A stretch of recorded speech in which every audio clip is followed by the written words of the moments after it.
but welcome. Thank you all for joining us today. We're going to be talking, and let me go ahead and share my screen actually while I'm at it. We're going to be talking today about partnerships, partnership agreements and MOUs, something that's very important to this work and understanding this work. We have some amazing guests today, which I'll let them introduce themselves. By the way, I'm Pamela Fan. I'm one of the technical assistance providers for the LIH program. My organization supports civic engagement, community engagement through not only project identification, but stakeholder mapping, as well as partnership partnership leading and discussion and connection and networking. So with that, I'm going to turn it over to both Jessica and Mike to introduce themselves as well while I get this set up. Sure. Hi, I'm Jessica Lathran. I'm one of the founding partners of Watershed Consulting Group. We are a public affairs consulting firm based in Columbia, South Carolina. And we are a provider of technical assistance through the LIH program. We have worked with communities in Georgia and South Carolina as they are, pursuing federal funding opportunities, and look forward to talking with you all today. Mike?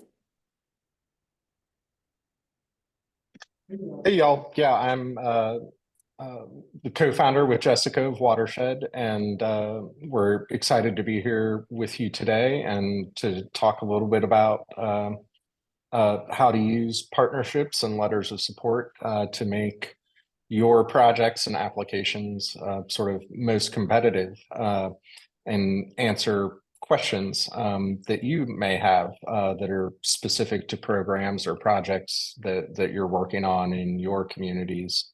And these are office hours, so it's sort of your time, for us to make of it what we can, and what you need to get out of this session as well about these topics and potentially others. So Pamela, you think should we invite some of our guests to introduce themselves? Yeah, since we have a small group, usually I ask you to put your name and organization in chat. If you don't want to come off camera, that's okay. But if you would like to introduce yourselves, I think we see Larissa, Shamika, and Michelle. If you can, we'll just ask them to put their name and organization in the chat, so we know where you're coming from and what state you're working out of. That'd be good information for us to have as well. And we welcome you to join us on camera if you like. I'm sorry, hey, who is this? It's Jessica. I wanted to just say one other thing before we get started. Maybe we could just 1 minute on our backgrounds too. Like, I'm coming to this work with a background in communications and project management. And I know, certainly when we're talking about drafting letters of support and keeping projects on time and keeping track of all the different parts, that's kind of where I have played a lot in these grant writing efforts. And then Mike has a very different background. Thanks, Jess. Yeah, so I'm a lawyer by training, and as I jokingly say, a recovering Fed. I worked in the executive branch in Washington, D.C. for 5 years, helping to implement big programs, not unlike some of the ones that are being implemented now, as well as sort of serving as an administrator of an agency that gives out one of the largest grant-making agencies in the federal government, both in the form of formula grants to states to run programs, as well as competitive grants to local applicants. I've also served as a grant reviewer, and we have been part of the LIH provider network for about a year now, and have been working with state and local governments and community-based organizations for several years, particularly in the climate and clean energy space, where so much activity has been underway. So excited to be here with y'all and try to address, some of your questions. And I should note, our clients and organizations with which we worked have run the gamut from some of the largest cities in the Southeast to some of the smallest. As Jessica said, here in South Carolina, where we're based, as well as in Georgia, and working with partners in other states as well. And that includes public sector, private sector, as well as nonprofits. So that's a little bit about the work we do. Pamela? Yes, so my background has mostly been in corporate. I worked at the Coca-Cola company for 22 years, last role there being in public affairs and communication for 7 years. I also sat on a diversity board there for 7 years. And so upon leaving Coca-Cola and coming into the energy industry, started noticing the lack of diversity, whether it's within organizations and the way that they work, or with their vendor network, and how many of the minority businesses weren't getting prime contracts. So I started immediately working on a lot of diversity work within the energy sector. I am certified as a diversity professional, certified as a diversity trainer, and then started my own energy services company about 2 years ago, providing project installation work, workforce development, as well as civic engagement. I have worked in numerous communities, not only in the Southeast region, but in addition, really across the U.S. I like to say that I'm in the sweet spot of working within industry. I have also reviewed many federal grants. I've been a part of structuring some of those federal grants and prizes, and ensuring that equity is built into the process. I was a co-lead author on the Energy Equity Project out of the University of Michigan. I am a JEDI advisor for DOE and NREL programs, and led and organized the Southeast Environmental Justice Summit last year with Harambe House, an environmental justice organization based here in Georgia.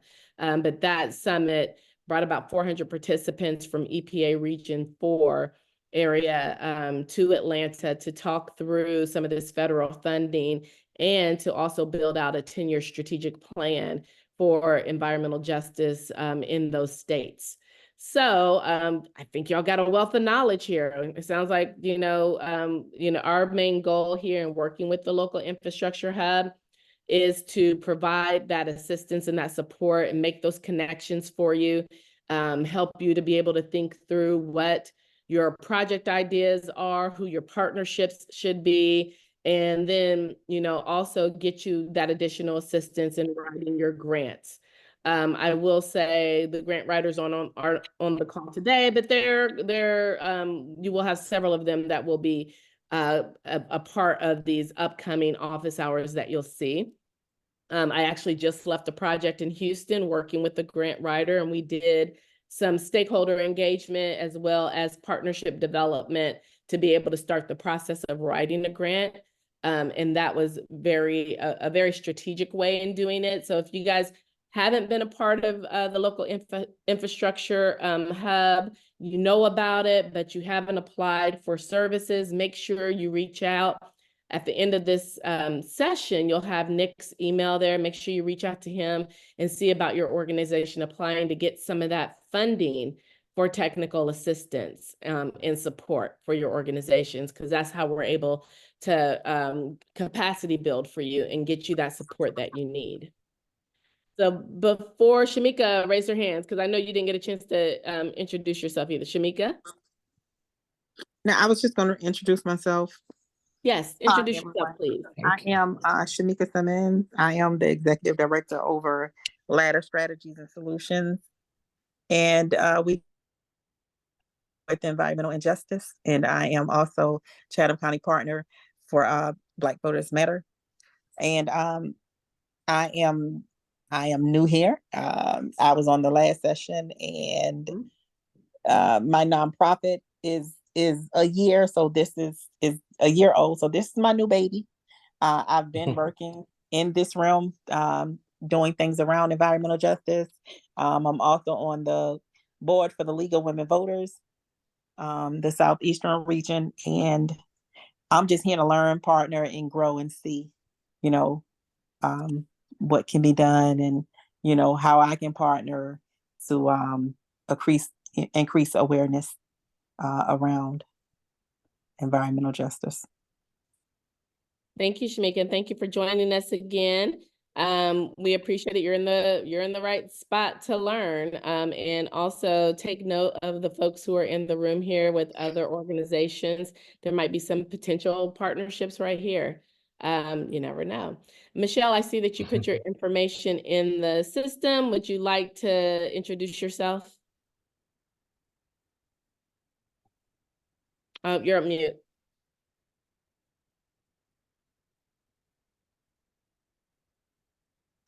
Yeah, we still can't hear you. That's okay. That's okay. You're because we still can't hear you. I don't know if you've come off mute. Okay.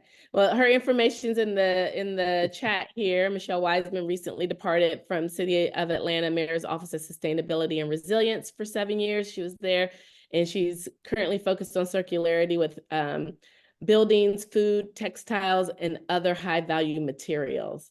Thank you for joining us, Michelle. I have a Freddie Stevens. Freddie, would you like to introduce yourself? Pamela, how are you? How's everybody? Fred Stevens, Regen Community Partners, previously with doing work on the west side of Atlanta with Foundation managing the housing and real estate for that organization, but now consulting in community economic development work, as well as working as one of the project coordinators for the Rebuild ATL Coalition. So great to be here. Thank you, and thank you for showing up today. Larissa, I see you put your information in the system. I don't know if you wanted to speak to or introduce yourself on your own, or I can read it from the chat. You can read it from the chat, fine. Okay, so we have Larissa. She's with City of West Palm Beach, Office of Sustainability, focused on GHG inventory reduction actions, EV, solar, and energy efficiency. Thank you, Larissa. Thank you for joining. Rashmi, would you like to introduce yourself, or can you put it in the chat? Sure. I'm Rashmi Grace. Nice to see everybody. I am with the City of Richmond, sustainability grant writer. I'm new to the city, new to city government, new to the state. So working on a EPA community change grant with 4 or 5 or 6 community-based organizations. And so I'm just trying to get all the support I can in advance of the application.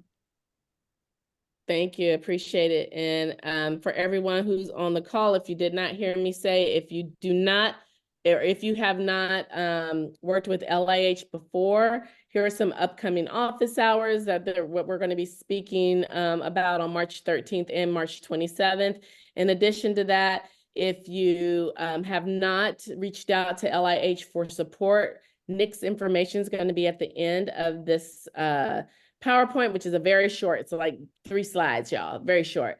And you can reach out to him and see about getting that that support for your organization, that capacity building support, that support for local technical assistance with some of their technical assistance team to come to actually individually help your organization. So you can go in and apply to get those funds as well.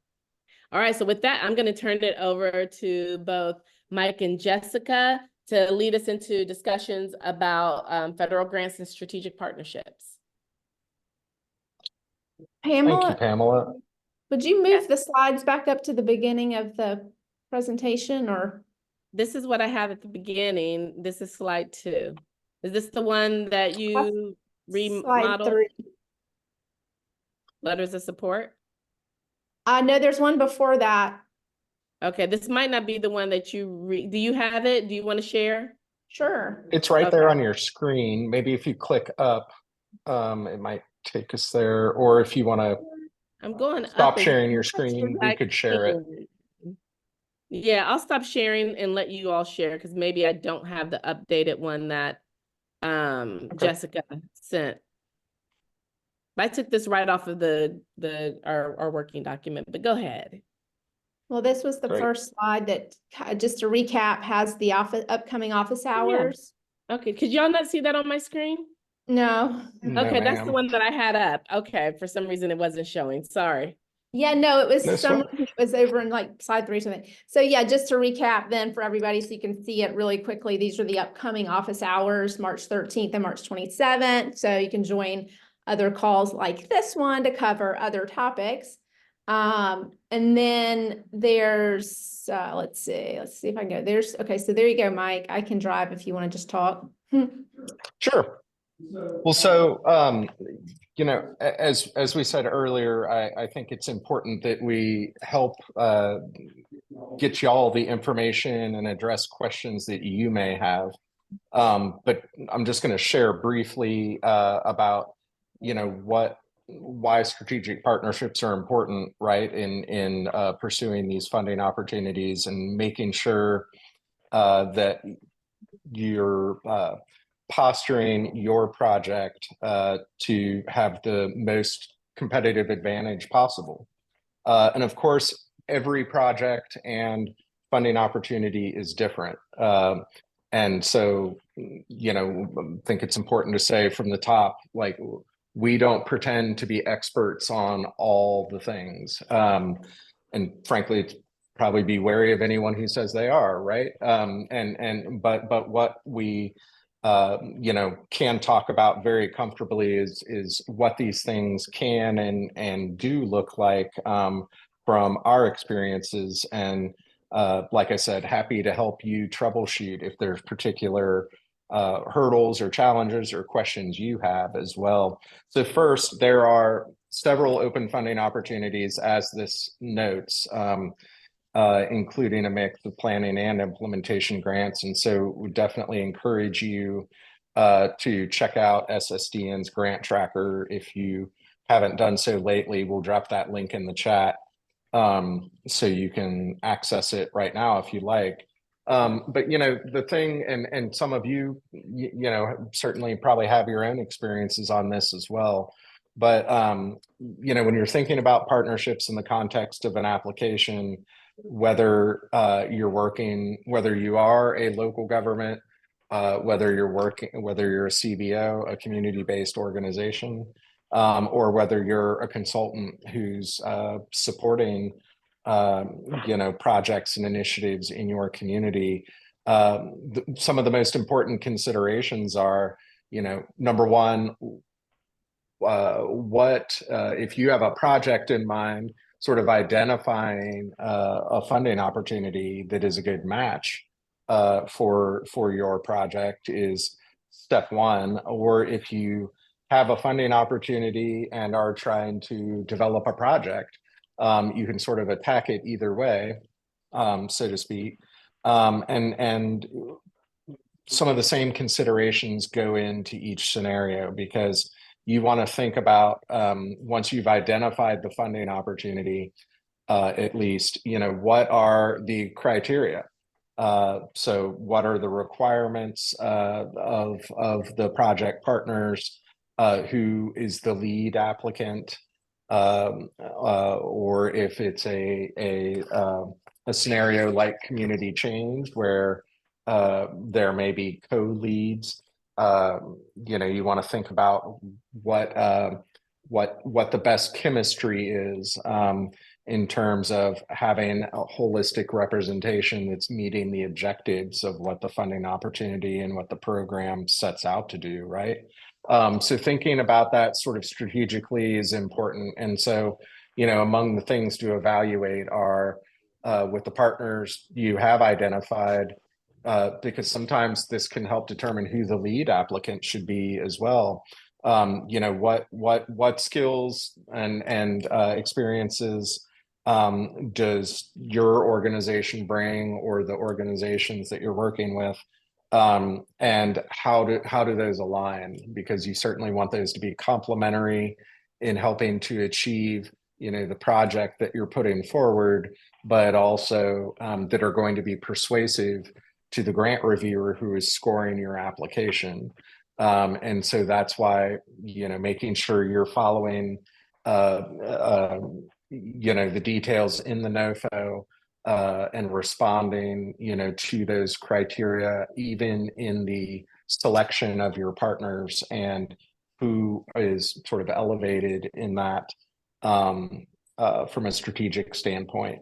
And of course, a lot goes into that with partnerships, where issues of equity and standing and making sure that all are represented is baked into your project, but at the same time that you're thinking strategically about what it is the feds want to see in the application. And so, then what are the gaps? If you have a fantastic project idea, and you've got one terrific partner, but perhaps one of the criteria that's required for the funding opportunity is sort of your vulnerable area or a weak spot. It could be community engagement. It could be project implementation experience, what have you. It could be that you are a relatively new organization, and so it may make sense to seek out a partner or partners who have longstanding records of having received and implemented federal grants before. But doing some of that sort of stock take of assets and liabilities, and thinking about how to identify partners or other organizations or entities in your community or your project area that could help sort of round out the project that you're putting together, and how they might fill those gaps. And as the slide notes, like, you don't always want to just go to the usual suspects. There may be project partners who you've worked with on projects before. And sometimes, funding opportunities that are out there now, certainly some of the capacity building ones, there's interest in helping to fuel startups or newer organizations and help lift them up in their work. So that could be a strategic consideration. Or, like I said, you could be one of those startups, and so thinking about how to partner with a more established organization. But consider those partnerships as an opportunity to establish new relationships, with organizations you haven't partnered with before. And certainly these funding opportunities and the unprecedented federal investments that are available sort of are helping to cultivate some of those new partnerships. And sometimes it can create, unique partnerships that ordinarily wouldn't happen. And I really think that is part of what the federal government is looking for in several of these various programs, is creating the right chemistry and a holistic sort of approach that will be help ensure project success and the best outcomes for the communities or the target sort of beneficiaries that your project will serve. So I think with that, we'll kick it over to letters of support, because that's a way to sort of demonstrate and help tell the story of your unique set of partners in a project. And so I will turn that over to Jessica to talk about. I think Pamela, I think I saw your hand up.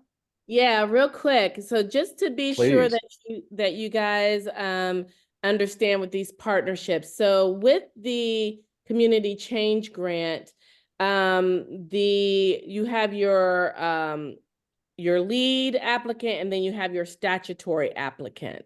So with your lead applicant, it has to be a community, it can be a community-based organization or a city, but community-based organizations have to be a part of that.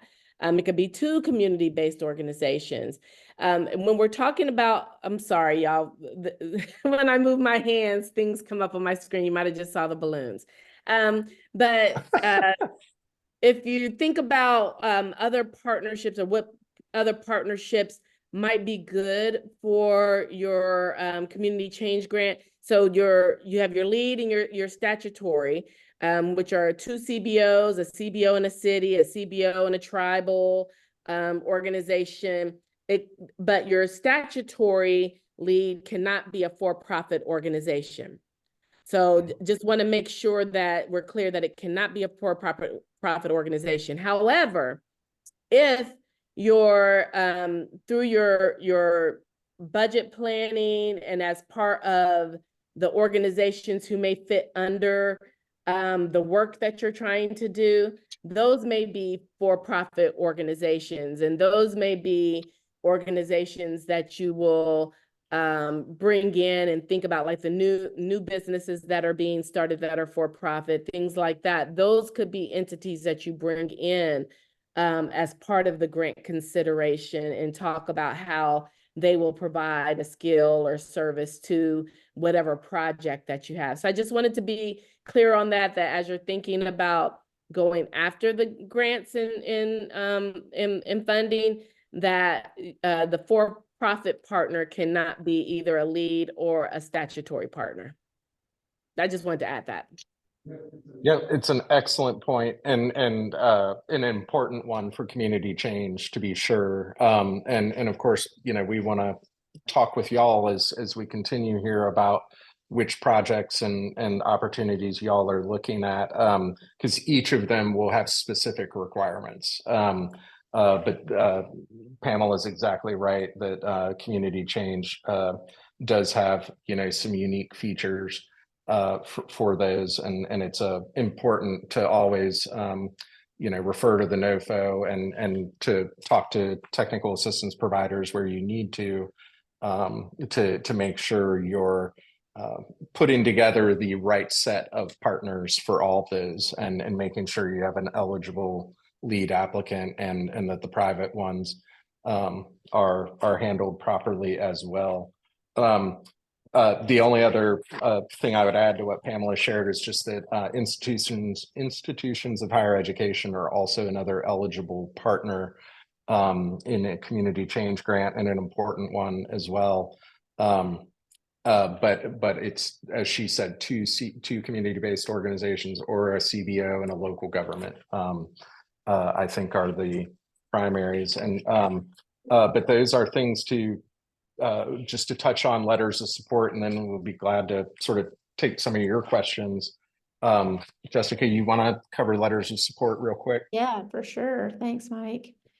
Yeah, so just to cover letters of support for a few minutes, you know, of course, every grant is different and the requirements are different. And so when we're thinking about letters of support, we've had some grants where they're required to be submitted with the application package. We've had others where they're, you know, sort of like supplemental, and you can send them after the fact, even after the grant deadline. So it's important to, when you're taking inventory of that, you know, particular grant opportunity, funding opportunity, when you're making your checklist of all the things that you have to have, that are must-haves, that are optionals, you can check out where letters of support would fall in that. And then when you're thinking about how do you help pull together letters of support, because obviously you've got, you know, narratives and you've got budgets, you've got all these things, and letters of support is one of those sort of, they're important to have and really show the robustness of the effort pulling together the application, but they can sneak up on you. And so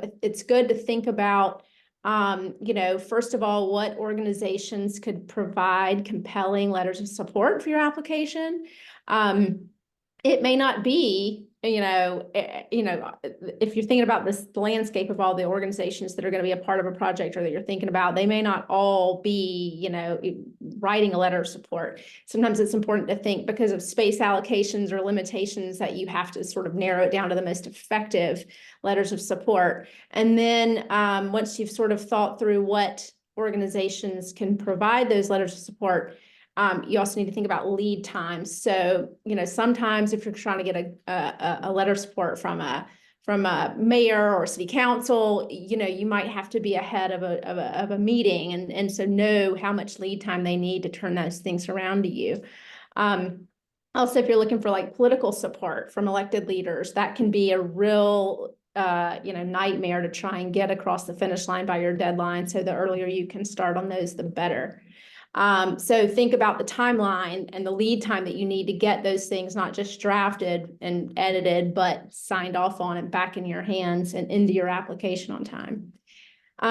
One of the tips that we have is that, just go ahead and think about drafting templates for those letters of support. And I would actually recommend that you think about maybe a couple of different templates. One that might be from the tone or the viewpoint of a community-based organization, and a different one that might be more from like an elected leader or city manager or somebody who's in a more of official capacity, because those can be very different tones and very different messages.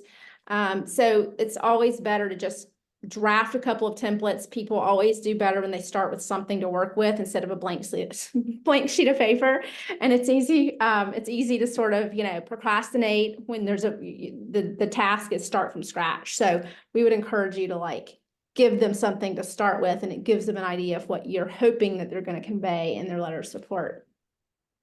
And then, I also recommend that you think about this, all the different benefits that you're highlighting in your application. Try to think about which types of organizations are best suited to highlight those different benefits.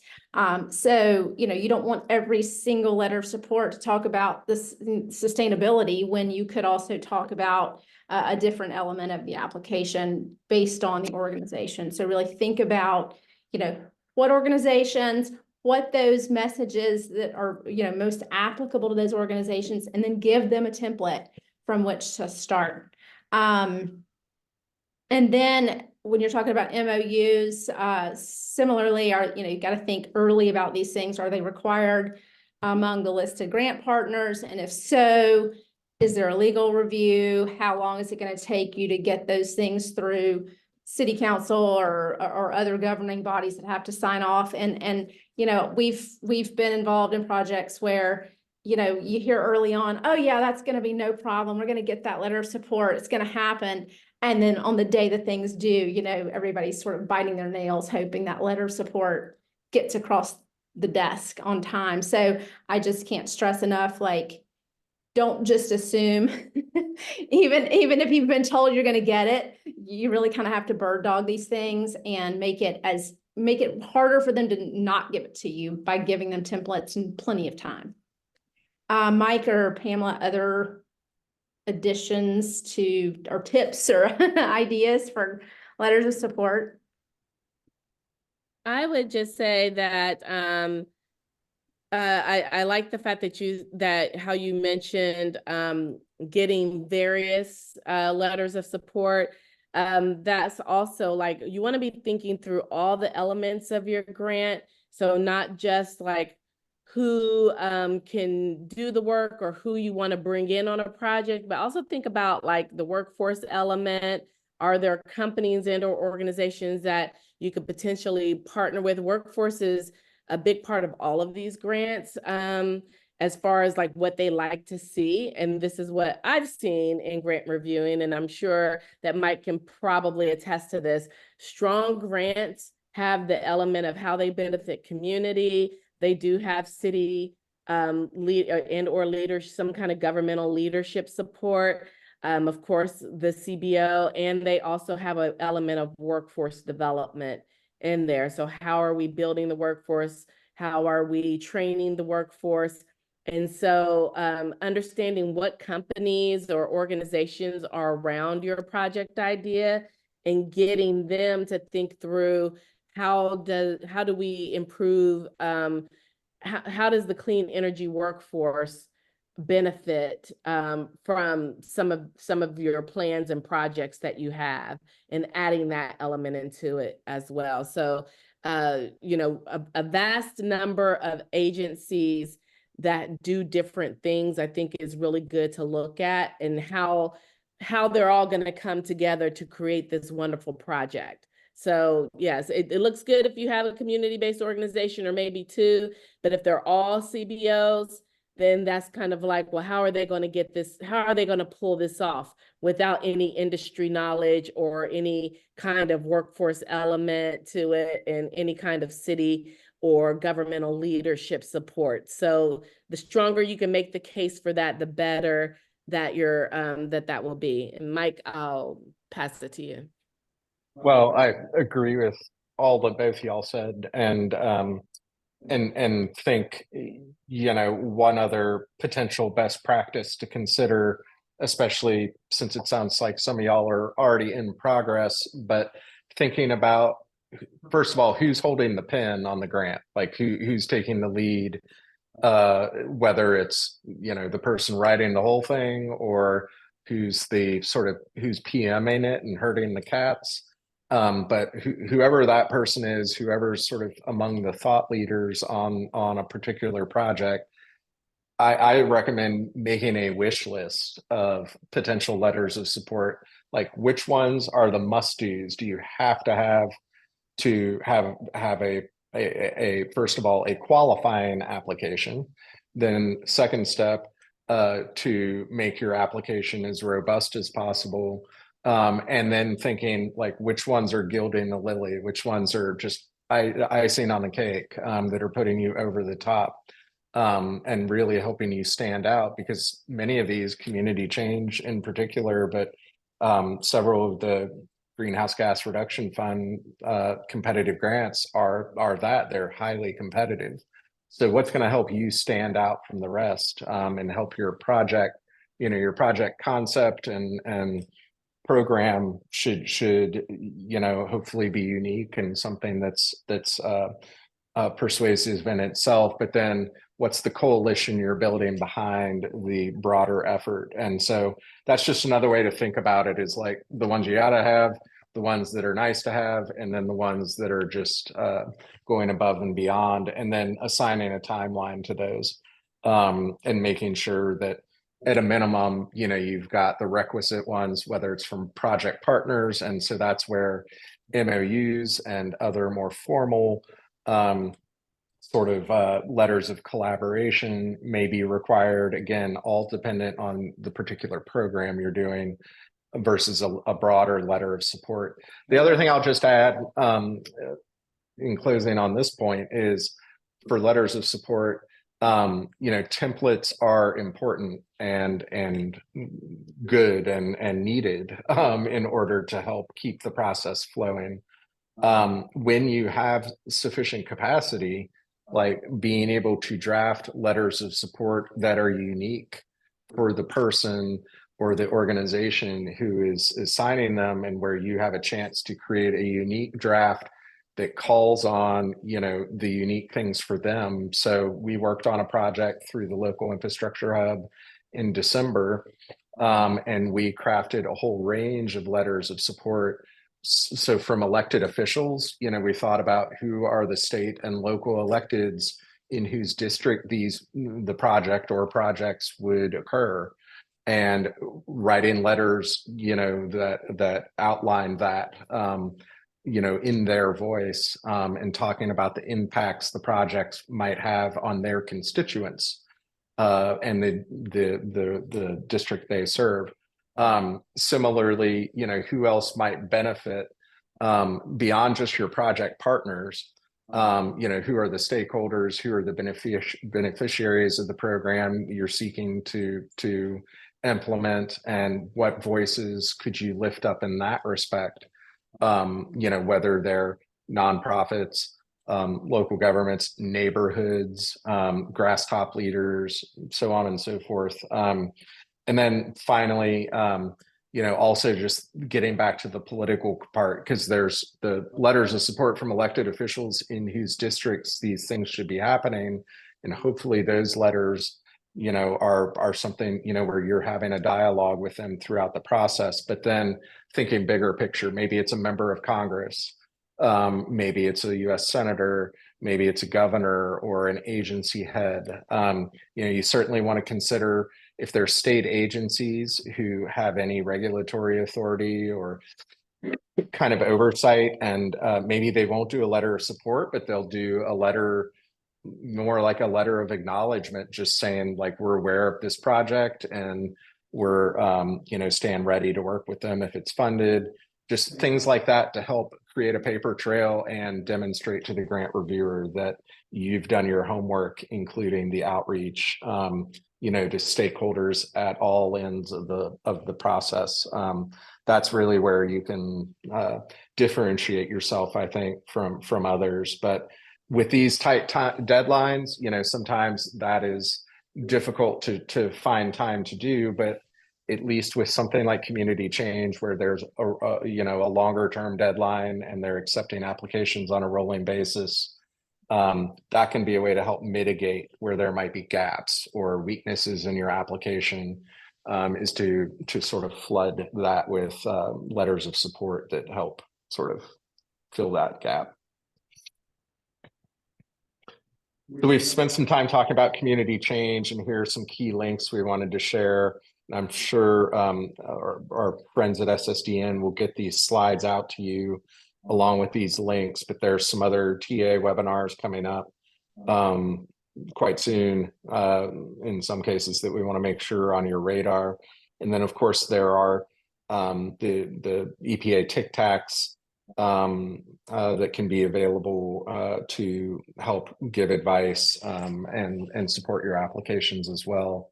So there's a link to the RTI Tic Tac, and each the Tic Tacs have specifically sort of appointed folks in each state who are there to help address or connect you with folks to address your needs. So if you're not in touch with them already, they're another resource that could be available to you. But so Pamela and Jessica, I think Freddie might yeah, maybe some questions. I don't know, Freddie, did you have a question? I think I saw your hand a minute ago. I did. I was waiting for you guys to get to a point of pause. Yes, sir. Please. 2 questions. One, all related to this presentation: letters of support versus letters of commitment. There are some variations with some of the grants related to support and letters of commitment. And I'm assuming the letters of support, you're referencing all grants, but is there a distinction between, as I understand it, to be a distinction between a letter of support and letter of commitment? Yes, sir. There is a distinction. And I know, Pamela, this is something we've touched on a little bit before. Do you want to speak about that? I'm happy to, if you prefer. Well, a commitment is basically saying that we are going to come back and bring you to the table as a part of this work. So it's closely aligned also with MOU. Okay. So that you're getting those MOUs, those memorandums of understanding that we're gonna submit this, and we've done this MOU with you to say we're gonna come back and get you. We're gonna come back and utilize your services to do this work. You've put in time and energy to help us to develop this project idea, and/or you've spent time on this application with us, and we're going to ensure that we're going to utilize your services and your organization. You've been written into the budget line item on this. So that's something that you have to make sure as an organization, that if you're signing a letter of commitment or an MOU, that you are being also somehow written into that budget line item to you and your organization, or that it's somewhere in the subcontext of the application, because I do believe that some of the grants don't allow there's subcontractors like for work to be written into the budget that they have to put the budget line item in as a different type of work, and then they can call it out later on within the grant. So just making sure that you've got that either letter of commitment or MOU. I think MOU is a little more enforceable, or MOA, to be able to say, like, yes, I worked on this grant with them. I developed the project budget for how much it's going to cost to install X amount of EV chargers.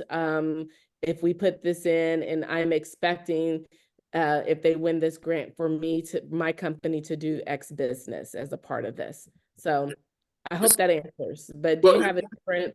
It does, and it really bringing clarity to the point, which I understood as such. The further the question is, what is, and say for instance, in the case of the community change grant that we talked about, what is the preference from the standpoint of the review? Is that a letter of commitment, MOAs, or letters of support for partnership to support?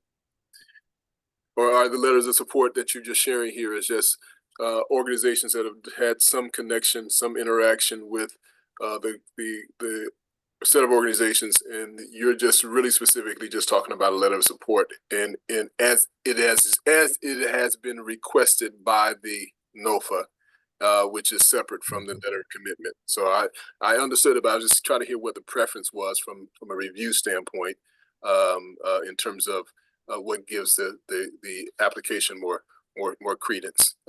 So that's all. That was more part of the second part of that question. Gotcha. For the community change grant in particular, they're asking for a partnership agreement between the two leading, the statutory and the lead organization, so a partnership agreement. And they are not asking for MOUs. They are, the letters of support come in, let's say, I'm trying to put a resiliency hub in the middle of a neighborhood that is considered a disadvantaged community.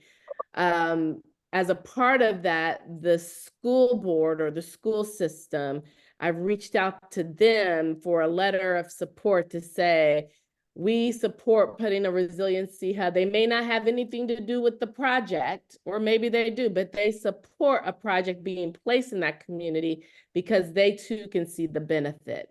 That's a letter of support. Or your local council person can say, we support this resilience hub being placed in this community. It will bring a wealth of this and that to this community. They may not be providing any kind of consult, and they may not be providing any kind of additional funds. They're just saying, we support this community doing these efforts. Your MOU is going to be this, resilience hub is going here. We're going to work with Freddie's construction company and they've given us an estimate, and this is how we've identified what the budget is based on Freddie's construction company telling us this is what it will cost for us to retrofit this building. And so you would get an MOU with that organization. Like, it's not necessarily something that's required, I think, in the community change grant, but you would want to have that as a part of your doing due diligence to your business, and understanding that they will then come back and use Freddie's business, and that they won't then, once they win the grant, go and say, Freddie gave us this amount. Now Joe's construction company is going to do it for a little bit less. And so we're going to go with Joe instead and use the rest of this funds for programmatic work. Mm-hmm. So you would want to get that MOU in place. It's not necessarily required by the grant, but you would want to protect yourself as a part of this and working within this to make sure that they come back for you. Yeah. So, and the last question is, in the case of the community change grant and the lead and the statutory partner, what I'm reading on page 30 of the NOFO, and what oftentimes is voiced in these conversations, whether or not that's the case or not, is that that lead, is it the inherent desire for that lead to be a CBO, or can that lead be an academic institution, as it's listed in looks like it's listed in page 30, but it sounds like there is a preference for the CBO as the lead. But I want to jump in real quick because I think I misstated something earlier, and I was actually looking at that same page of the NOFO myself, and so I appreciate you asking that, Freddie. So a institution of higher education can be a lead applicant. They can also be a statutory partner. So I just wanted to clarify that because I think I misstated it earlier. But in terms of preference, I think, you know, part of that is just a matter of, you know, the NOFO sort of speaks for itself. And now, you know, I would encourage you, as y'all know, as EPA has been implementing some of these GGRF programs, there have been revisions to NOFOs and certainly, you know, repeated webinars and FAQs that get updated on a rolling basis. So I would encourage you, if you're working on one of these projects, to monitor those frequently for any clarifications. But I think as written, it does not express a preference. But this is also, you know, this is a brand new program. It's the first time this has been done. I would encourage all of us to monitor as the first wave of these applications are reviewed and awards are made, you know, to look for yourself, as TA providers will be doing as well, and helping to give advice to see which projects get awarded and which unique chemistry of participants do they bring, and look for, you know, best practices that could be drawn for that, since there's not like a long track record of like there are in other programs at other agencies. Thank you. And I will say this to you, Freddie, you want to have the strongest organization as the lead. So while a CBO yes, it'd be great if a CBO could lead it, but has that CBO also, are they used to working with millions of dollars? Do they have the structure behind them to support doing the because there's going to be many checkpoints and a lot of paperwork and a lot of things that they're going to require along the way. Does that CBO have the infrastructure and have the capacity to be a lead? And if not, that's when it might make sense for either a city and or a higher education source or a larger community-based organization to be the lead, because they're the ones who are going to get all the funding. If you have yourself as the CBO and another organization as the statutory partner or as the lead, you, the lead, will get if you're going after the full 20 million, you, the lead, will get the 20 million, which means you have to be able to exercise how you utilize that 20 million. You're going to have to be the one to have all the processes and back office support, the financial acumen to be able to structure the funding. You're going to have to be the one to put in place the timesheets and allocating whose time is put to what. So some community-based organizations don't want that responsibility. That's a lot for them to have to take on. So they would prefer a higher ed or city or one of those other partners to be that lead partner, and then they become the statutory partner. So you want your strongest one to be the lead, and then they will look at your past performance and if you've received federal dollars before and how you handled it, and thinking through, can you handle this funding? So you want to put the best lead forward. That's right. Exactly what I was going to say, and just even looking at the point allocation, out of 100 points, 22 points alone are dedicated toward programmatic and managerial capability and resources and past performance. And so, you certainly want a lead applicant that has a strong track record to the extent possible on those elements for all the reasons that Pamela outlined. Any other specific questions folks have or want to talk about, or challenges, whether it's community change or anything else?